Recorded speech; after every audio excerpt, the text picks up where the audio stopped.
Rail Up, the future mobility podcast with innovators and leaders of the ecosystem. Presented by Sebastian Sperker. Our guest today is Stefan Kirch. He's co-founder of the rail tech company Nevomo. He worked for over 1 decade for one of the biggest infrastructure managers in Europe and started his new career in 2021.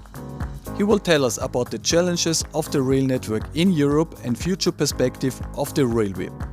We will discuss the vision of Nevomo and why upgrading the existing infrastructure could be a much better approach than building a fifth mode of transport. We will find out what SpaceX, Parallel Systems and Nevomo has in common and why maglev rail system has yet to get the breakthrough. Furthermore, I will reveal my experience when I visited the test site of Nevomo in Poland and why the recently presented video of this test was watched by more than 200,000 people in the first weeks. I think Stefan is the perfect Rail Up guest and I'm happy to have him with us today. Welcome to Rail Up. Hi Sebastian, thanks for having me. Hi Stefan, I start my podcast always with the question, are you a leader or an innovator? How would you describe yourself? I think I've always been both, and I think also like for real change you have to have both aspects. Otherwise you have great ideas but nothing happens, or something happens but it was not a great idea. So I think you have to have both. That's the most frequent answer in our podcast, basically like that you have to be a leader and like an innovator. Stefan, before we talk about Nevomo, about yourself, I would start our journey with a very big question, and I would like to tease one thing. You worked probably for the largest infrastructure provider in Europe, and you probably have a vast experience of the network and of the capacity. And we see the Green Deal in Europe. We have super ambitious targets to tackle the climate change, and one part of the targets is to shift more volumes from road to rail. And there is one target, for example, to have a 30% modal split of rail by 2030. Just to update, today we have 20%, so that means in the next 6 years we need to shift 30% more cargo to the rail. And my question to you, is the infrastructure in Europe, the rail infrastructure in Europe ready? And do you think, are we on the right track? As you said, I've worked plenty of years for DB Netz, being there the head of sales. And from my point of view, there's no capacity left. So how would we in now less than 7 years until 2030 get to the point where we could offer that capacity with the current setups and with the current plans, ERTMS until 2040, DAC until 2040, Deutschlandtakt until 2070. So I think the plans are so long. So from my point of view, the infrastructure and railway system will fail with those expectations. And this will not allow for a modal shift. And we see it everywhere. The routes are so congested. Nothing is really working. The only good thing is that it's basically the same in the other sectors. So you have the same in the airplane industry, on the Rhine with the barges, on the highways are also full. So I think in general, we need more capacity as mankind and also for all these transports for freight, but also for passenger. So I think this will not happen if we do not do something significantly different than today. What do you think we have to change in order to reach these ambitious targets? So from my point of view, I think rail needs just to be more bold, more adventurous and progressive and flexible. So embracing innovation instead of fighting them.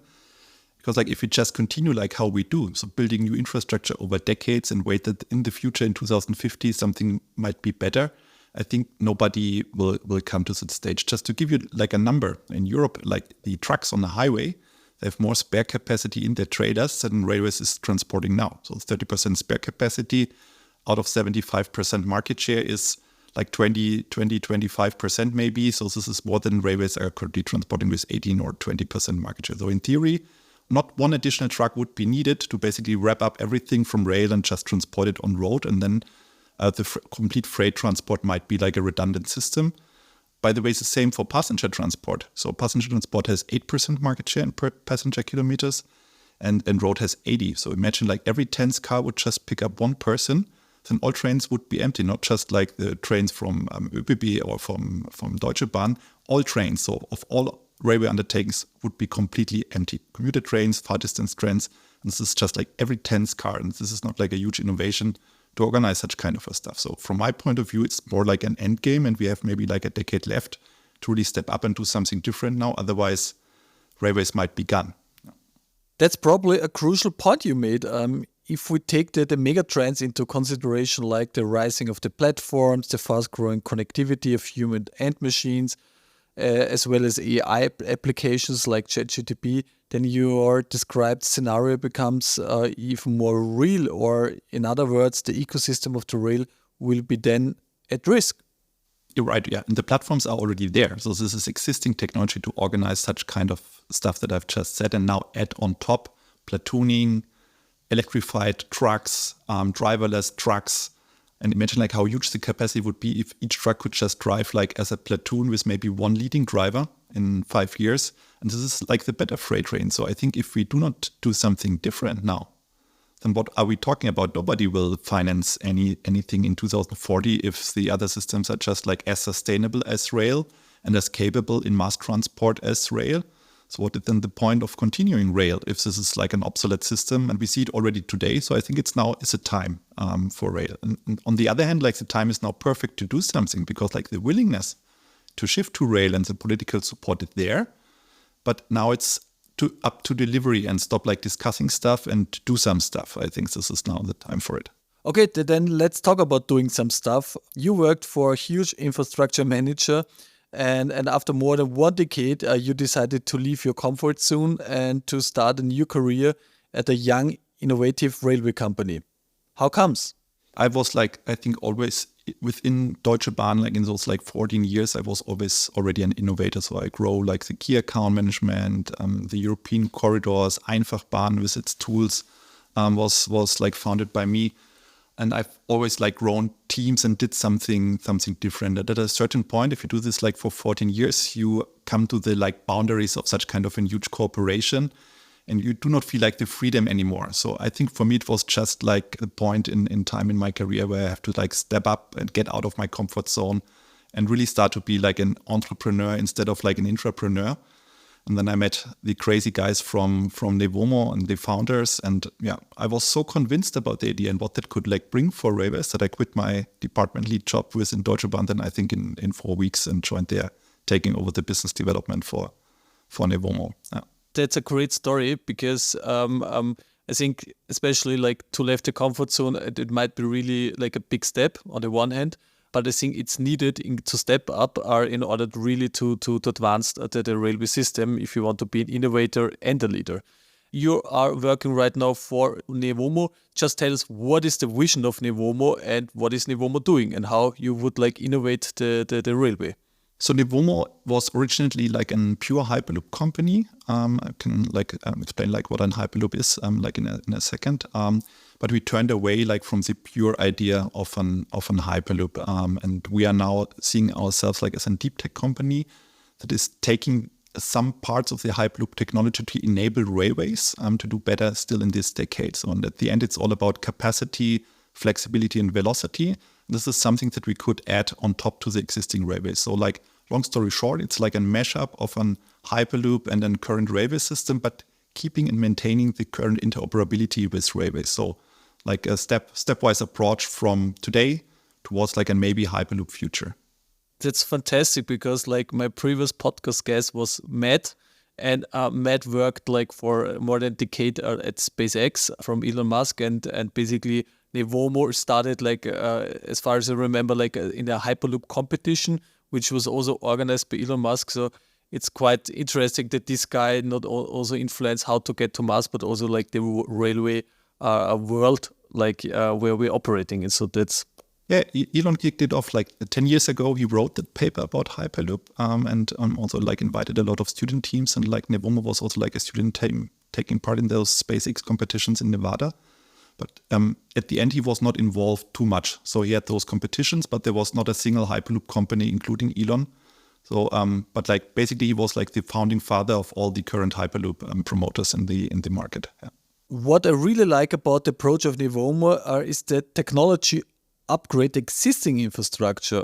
That there is no need to drill a vacuum tunnel or construct a separate or additional infrastructure. It's just an upgrade of the existing standard railway network. Is that right? It's right, yeah. So A Hyperloop consists of 4 components. So the most obvious one is a vacuum tube, so a huge new infrastructure maintaining the vacuum, so you do not have air drag. So this is like the big benefit of an Hyperloop. The second component is a so-called pod. A pod is like a small train, like one wagon or one like ICE wagon comparable device. Then a magnetic propulsion system, this like giving the velocity and force towards a pod, and a levitation system so that you could like really overcome any friction inside of the vacuum tube. And what we did at Nevomo at a certain place in time, we turned away from the vacuum idea because like we thought about like, okay, so Hyperloop is the 5th mode of transport. So what are the other 4 doing? And do we really have to compete, or is there maybe like a system in place that could benefit from the Hyperloop idea and already has a great network? And it's quite obvious that if you like head for railways, you have like a huge network, 300,000 kilometers in Europe, approaching every city center, going to every harbor zone, to every logistic zone already in place. So the idea is to upgrade the railway system by taking 3 out of those 4 components. So we take the magnetic propulsion system included inside of the rails. It's like a magnetic carpet, very flat design. Then on the outsides of the sleepers, we have the levitation beams, and then we would be able to run those pods as levitating pods on the existing infrastructure. For passenger transport, we are able like to achieve then speeds up to 550 kilometers an hour. So Nevomo in one sentence would be like a tubeless Hyperloop on legacy infrastructure. That's great. But the concept and the technique of a magnetic levitation, which we call like MagLev, our system, it's like an old one. Yeah, I think I just read like there's the first paper was back in 1914 from a guy from London. And basically we also know like the famous Transrapid from Siemens. But basically if you just have a look on where maglev systems are applied today, I mean, there is some in Japan, some in China. But although it sounds super to have like a noiseless, high-speed, super electricity efficient system carrying cargo and passengers, you just have the feeling that basically the big breakthrough doesn't happen. What is the reason why this concept is not really applied in the scale which it probably should be?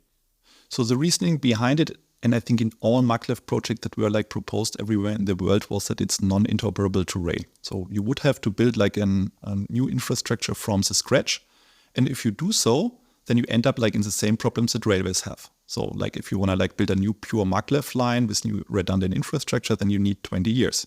Same if you build a high-speed railway line. So the big thing about Nevomo technology is that we are able like to upgrade existing railways. And like also if you see like who owns railways and the infrastructure, it's always the state.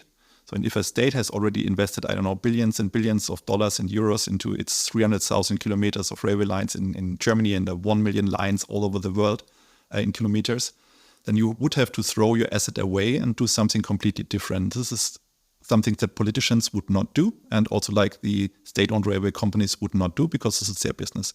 So if you want to do something, you have basically to be interoperable and compatible with what they do. And this is what Nevomo has done. So we have taken like the principles that a maglev has, but basically made it interoperable with railways. To give you like an easy example, so for example, Transrapid, as you mentioned, was an active levitation. So you turn it on and it levitates even while standing still.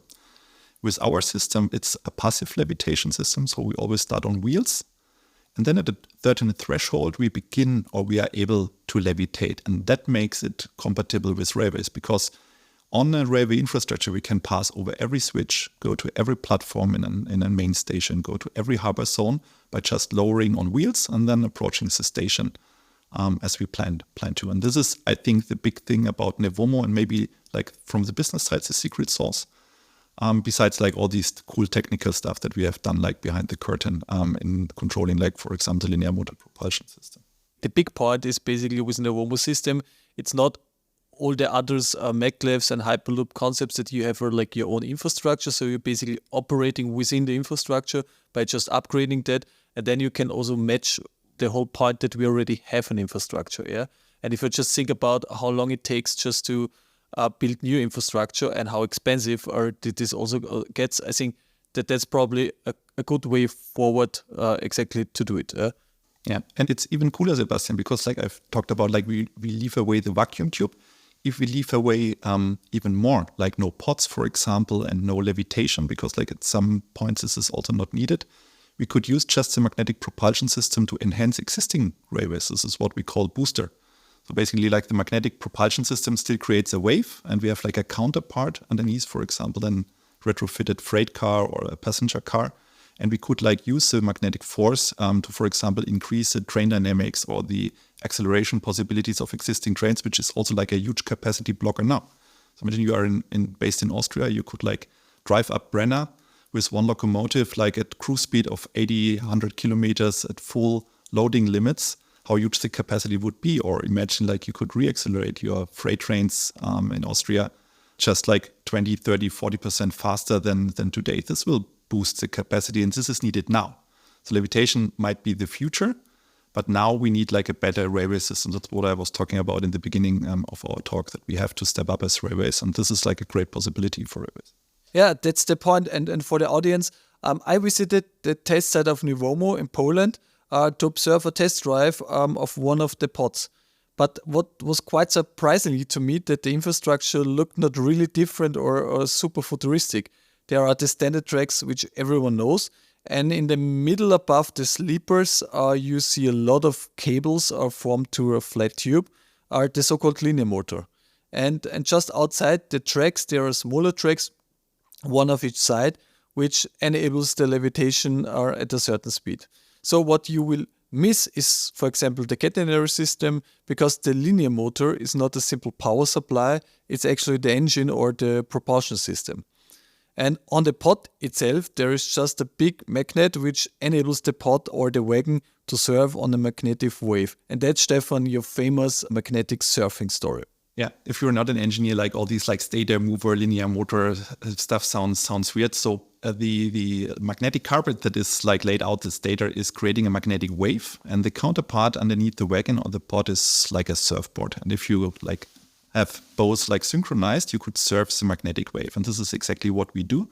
So like the wave is like attracting the wagon and then pushing it, or also like braking it. So we have like both possibilities. So super fast acceleration with high forces, but also super short like braking distances, which is like another capacity blocker in railways. And that principle of a magnetic surfboard and a magnetic wave, this is what we basically use.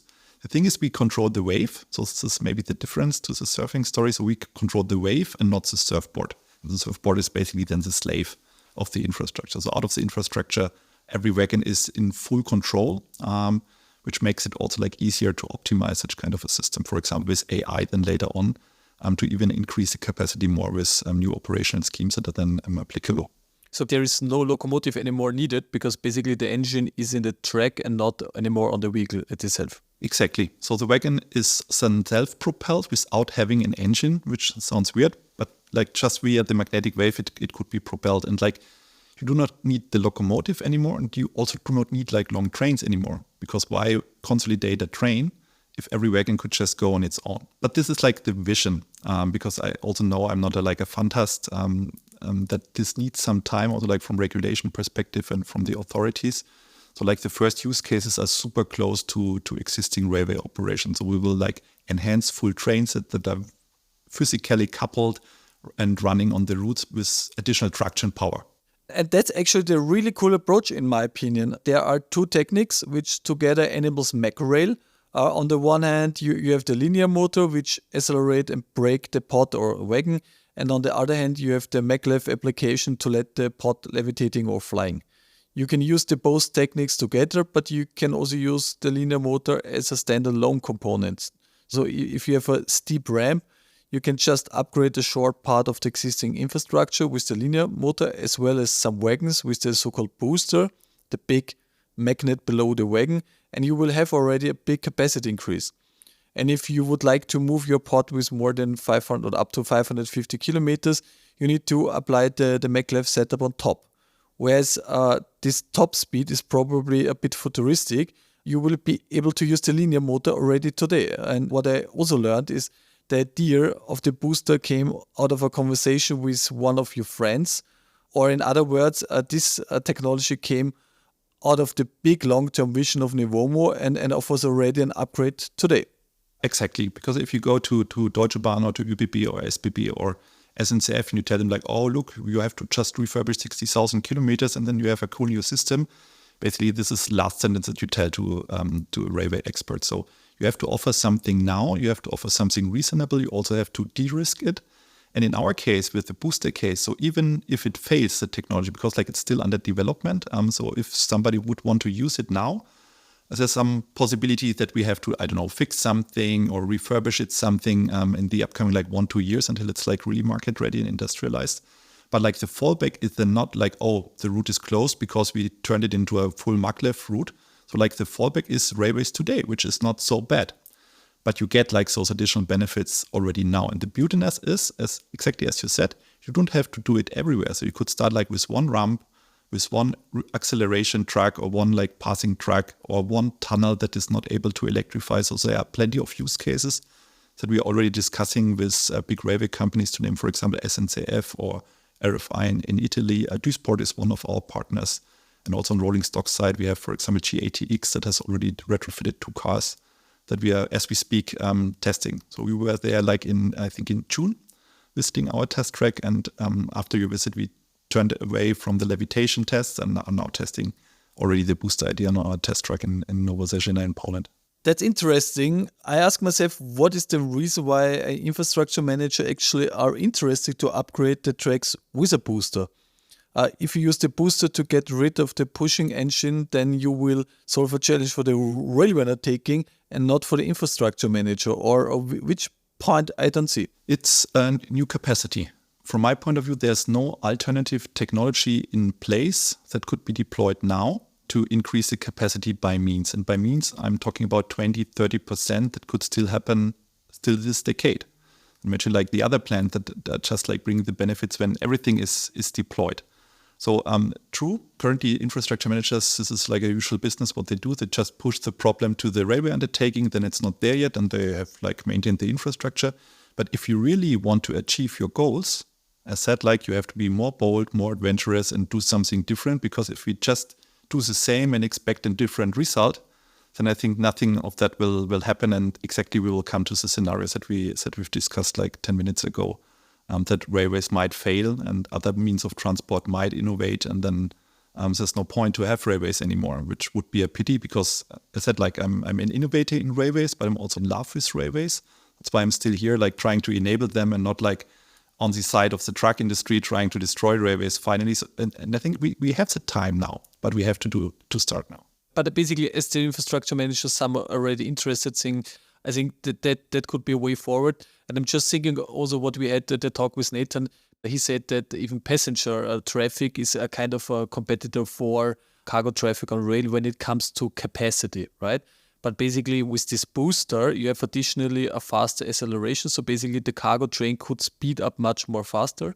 Then you have more capacity on the tracks, which is especially in bottlenecks where in the rural area or in some metropolitan areas, I think absolutely necessary in order to get more capacity at trains. Yeah, but this is first step. So to accelerate what is there. And then when I'm usually talking in conferences like to railway guys, intermodal guys, they do not like, for example, the idea of a levitating container. They always tell me like the following story, like, oh, the container is 10 weeks on a ship and then 1 week in the dock in Hamburg or Rotterdam, and then doesn't have to levitate and run 550 to Munich. Because the customer will not pay for it. And that is true on one hand side, but imagine like from a capacity perspective, imagine like a container or freight train could run like at the same speed as the ICE trains, because nobody will slow down the ICE trains. So let's face it, this will not happen because containers do not vote and people do vote. So people want to be fast. So the only possibility to even increase it then further is like to homologate and like synchronize the speeds.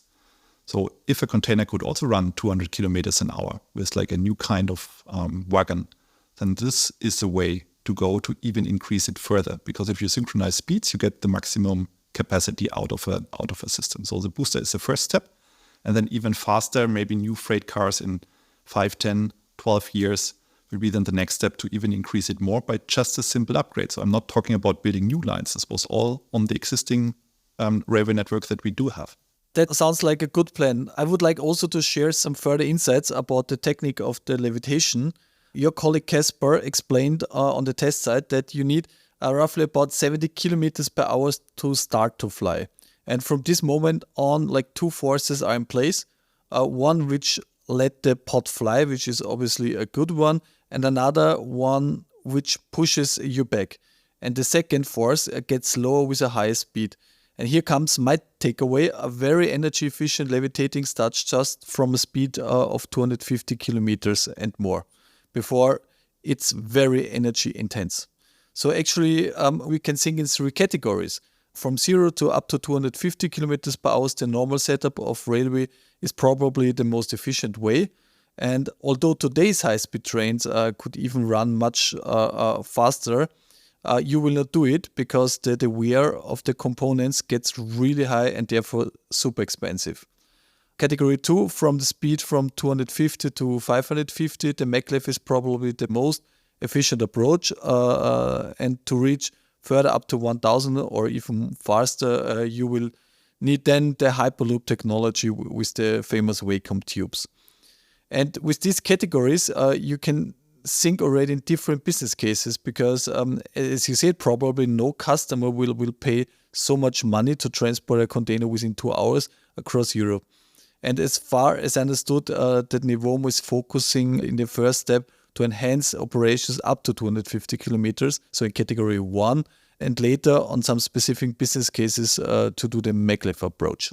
Right? Yeah, true. Also here, the interference with the existing infrastructure, so the upgrade needs would be the least to achieve these goals. And I said, in the upcoming 10 years, if we would come to such kind of a stage, maybe even on wheels without levitation first, this would already have a huge impact. And then it's like Lego. So if the propulsion system is already there, so the magnetic wave carpet in the middle, then you could just add the levitation on top where it's needed because you can really mesh it up. So imagine I'm describing maybe an example. So you start in Berlin Hauptbahnhof and you want to go to Warsaw, for example, to visit the nice headquarters of Nevomo. Then you would run on wheels inside of the city center, so maybe to Spandau.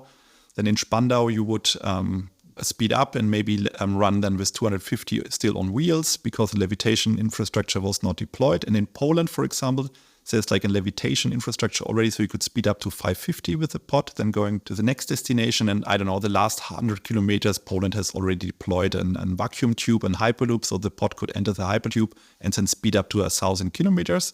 Leave it in the outskirts of Warsaw, the vacuum tube, because I'm also not a believer of big tubes in the city centers.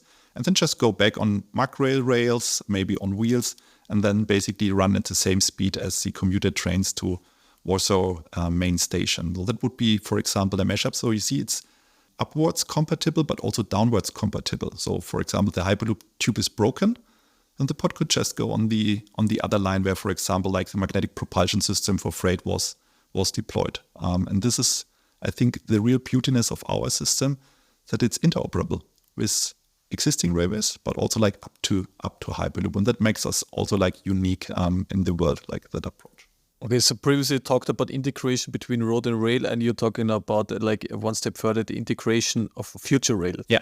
That's nice. Exactly. Talking about costs, can you just give us a feeling to upgrade the infrastructure in terms of investments? Give us a rough overview about what does it needs to have the linear motor in the lines and to have the levitation system. And I think also in comparison, what costs just a normal high-speed infrastructure today if you're constructing in the today's way. So if I start from the highest numbers, so for example, a Japanese maglev costs $160 million per kilometer. Per kilometer? Per kilometer, right. And maglev or an Hyperloop, so nobody has built a Hyperloop yet, but these are the estimates, costs around 30 to 50 million euros. And standard high-speed railway line ends up 25 to maybe 35 or 40 in Switzerland and in Austria, because you have more infrastructure that is needed.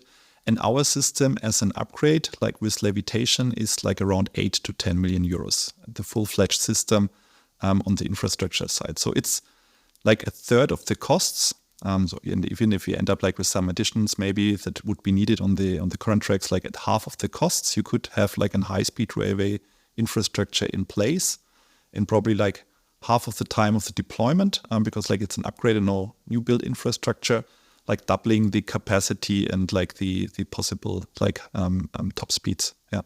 And booster, on the other hand, so as a starting point, is around 3 million euros, which might sound expensive compared, for example, to a catenary or ETCS deployment. But if you see what a the booster stator could like bring like on additional capacity, automation, because like it's like a super device. So the booster is the loco driver, the locomotive, the catenary system, and maybe going forward could be also like an integrated signaling system and maybe safety system. Because when the infrastructure is propelling the vehicles, why count axles, for example, if the infrastructure always knows what is happening on it, because like they basically control the wagons themselves and there's no like third party controlling the wagons anymore. So like at the end, for the automation and for the capacity that we bring, this is a super business case, and we see it already like in the calculation that we do with existing big railway players, that the business case is good from a capacity perspective. And especially like for ramps, because if you have like a ramp, then you just need, I don't know, maybe just a half kilometer of this linear motor, and you just overcome to need a second pushing or tall locomotive, which basically makes the whole transportation much more simple with a higher quality.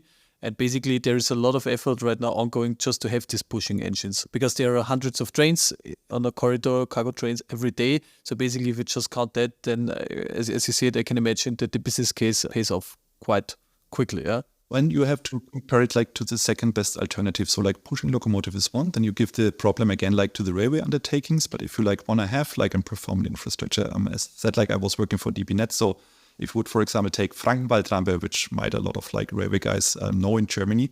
So this is like an incline in Germany, and the second best alternative would be like building a tunnel or like the Ost corridor. And both would take decades. Like a tunnel would cost, I don't know, 2 billion euros maybe under Frankenwaldrampe. Ost corridor costs 200 million euros.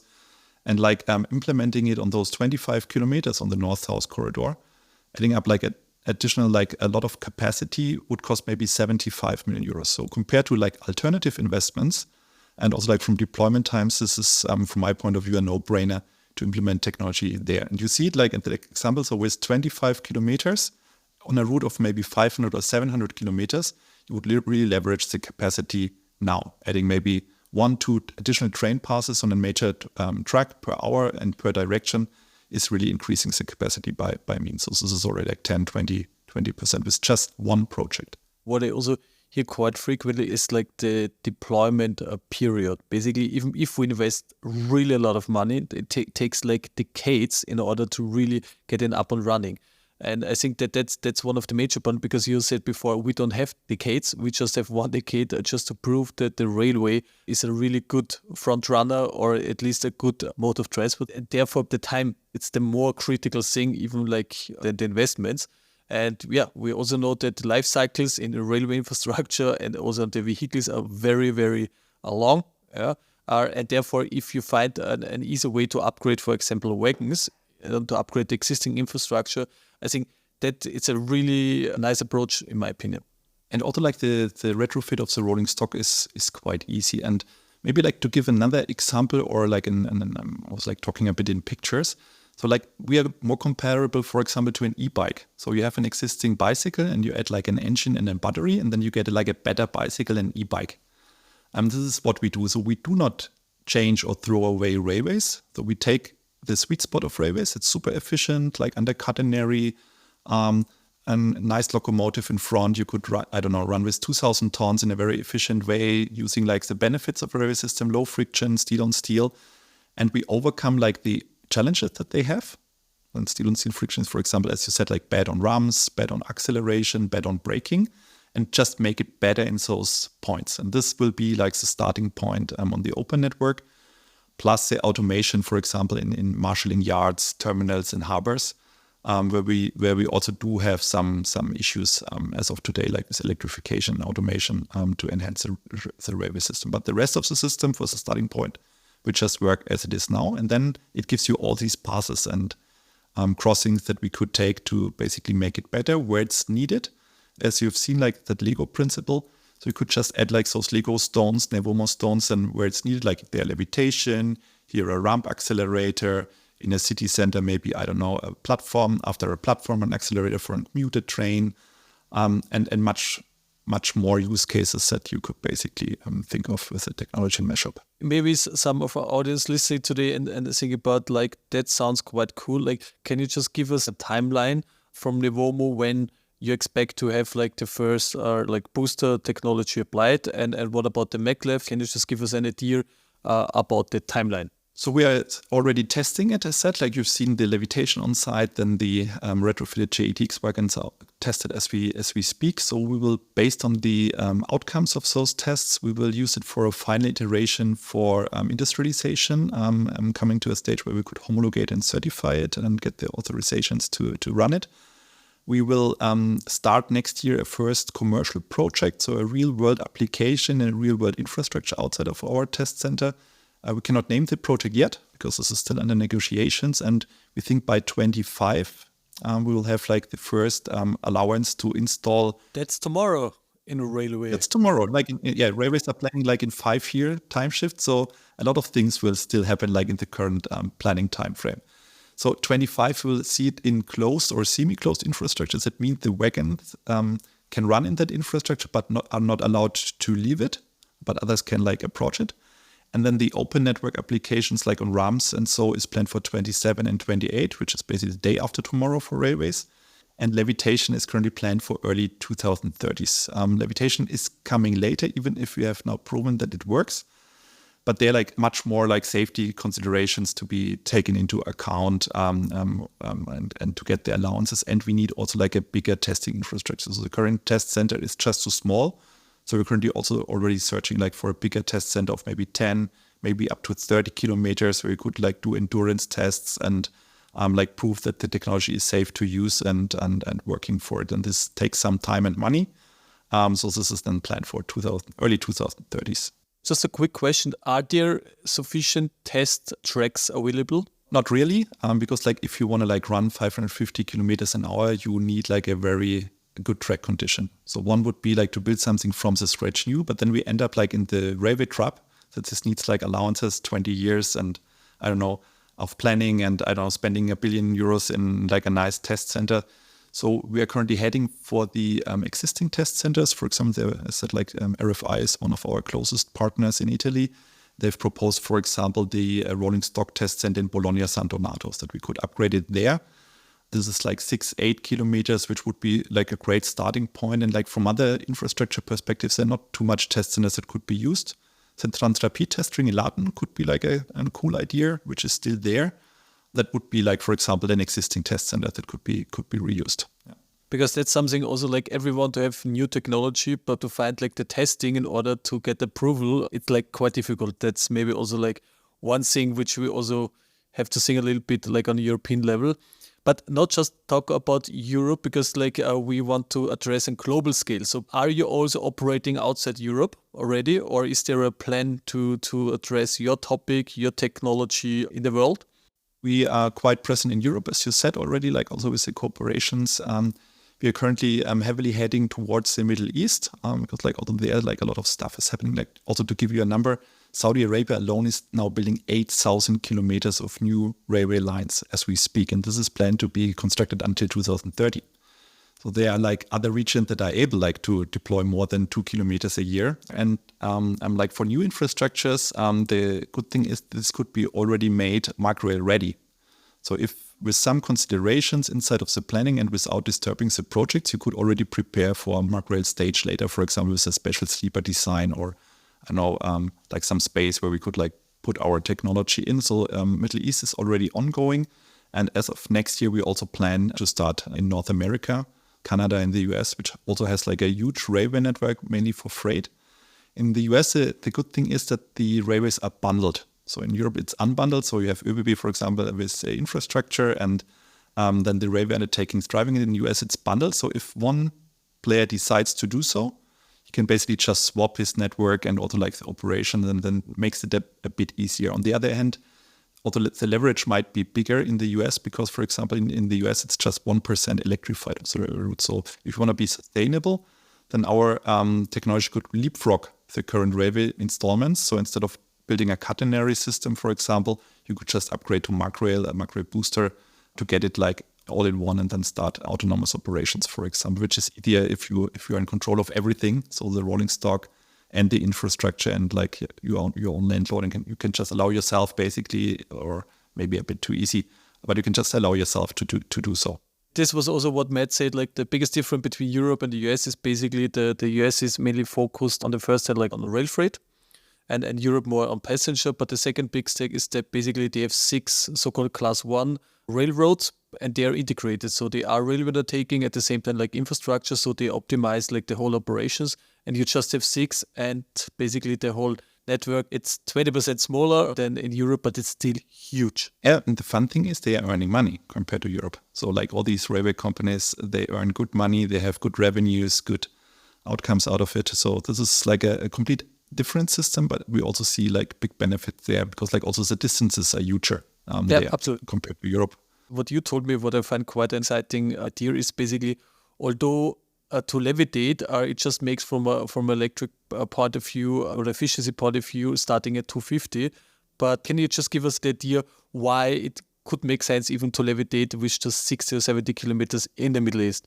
So in the Middle East, Saudi Arabia and these regions, you have the sand issue. So like the constant sand on the infrastructure track plus running with the wheels over it is like destroying the wheel set. So like the lifetime of a wheel set in Saudi Arabia, for example, is like a third of here in Europe. So even if it would be like energy inefficient to levitate at a lower threshold, then from a life cycle perspective and total cost of ownership perspective, it might make sense to levitate, to get rid basically of the sand issue here. So this could be like a consideration then for these regions, because like if you increase like the overall life cycle plus adding new capabilities also in these networks, I think this is a very, very good idea. And in general, like the region itself is very open to innovations and very open to new technologies, and they want to like have state-of-the-art technologies. And they're also like quite fast in deciding and doing so. Plus, they do not have an energy problem. Because like in Saudi Arabia, even like if you go away from the combustion engine and like burning oil, which is I think not a good idea at all, like they have constant sun, constant heat. So they could produce like with solar plants so much energy that like even if it would be a waste on one side, like if you have endless energy, and I think also like as mankind with new technologies, we might end up in a situation where energy is not the issue anymore.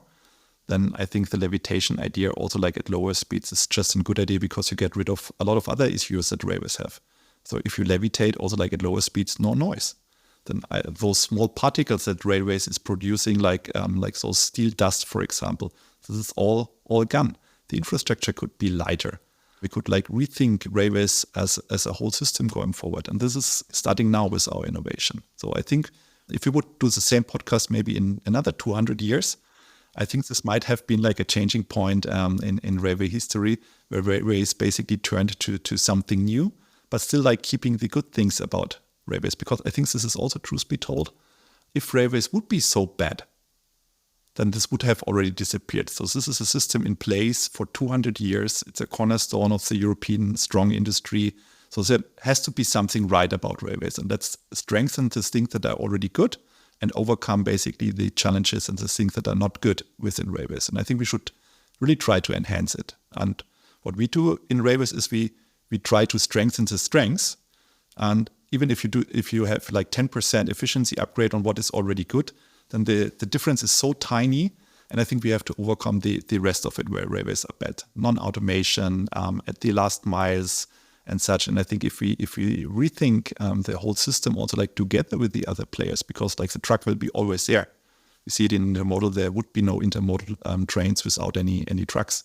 And combine it like in a smart way, every means of transport at its sweet spot, I think we end up in a very good and comfortable situation in transport industry, both for passenger and freight, by the way. That's super good closing words. I think if we look back in a few decades and said, okay, this decade was now the turning point to convert the railway into something much better or like into the future. I mean, that sounds like innovation, that sounds like leader, and that sounds like rail up. So Stefan, thank you very much having you and to have this very interesting approach and story of Nevomo and about yourself. It was great to see you and to have you in Rail Up, and welcome to the Rail Up Club, Stefan. Thanks, Sebastian. It was a great talk. Thank you so much. What is the contribution to drive climate change? Our contribution is adding capacity to the railway system, and this will directly help to drive the change in the climate area. The ball is in your court. What is the next step to drive change? next step to drive the change is to implement it in a real world environment as said, and like to really show it up and running in a real railway use case. And that will really help to convince like a lot more people than already today. Which superhero do we need to avoid the climate disaster? I think we do not need a superhero to save us. I think it's all on us, like to do it together as a team. I'm a big Star Wars fan, so maybe it's more about like founding a group of rebels to change it and like to fight the supervillain Darth Vader, which is aka the climate change. So let's be rebels and let's change the system in a good way to a better future for all of us. What's the takeaway from this episode? My main takeaway is that in theory, the road has the capacity to fully absorb rail freight without the need for any additional truck. However, this scenario relies on an advanced integration of platforms, platooning, and AI capabilities. But it shows us at the same time the necessity to re-evaluate the rail ecosystem. Then in terms of energy efficient, the rail should be the front runner when it comes to long-haul transportations. With a tailwind in the current decade, there are plenty of opportunities to introduce new technologies to the rail ecosystem, but this demands a proactive approach. One promising strategy is to upgrade existing infrastructure rather than building entirely new systems like vacuum tubes. And that's the vision of Nevomo. Implementing a linear motor between existing tracks makes it possible to enhance acceleration and braking capabilities for individual wagons, potentially eliminating the need for a locomotive as a propulsion system. This system could be expanded with a maglev infrastructure in a later stage, allowing pods to fly slightly above the tracks, reaching speeds of up to 500 km per hour, or simple mitigating issues related to friction in sand environments. We learned in the previous episode that a strong integration of road and rail is needed, and today that also an integration of various technologies into one infrastructure might be a promising approach. And yes, if you need to travel more than 1000 km per hour, the Hyperloop is probably the best choice. Furthermore, I've learned that the most effective way to comprehend and evaluate new technology is to visit a test site and see and breathe oneself the atmosphere of innovations. I've personally experienced this, and I highly recommend others to seek such hands-on experiences. With rail tech companies like Nevomo, I'm convinced that the rail could become the frontrunner for long-haul transportations.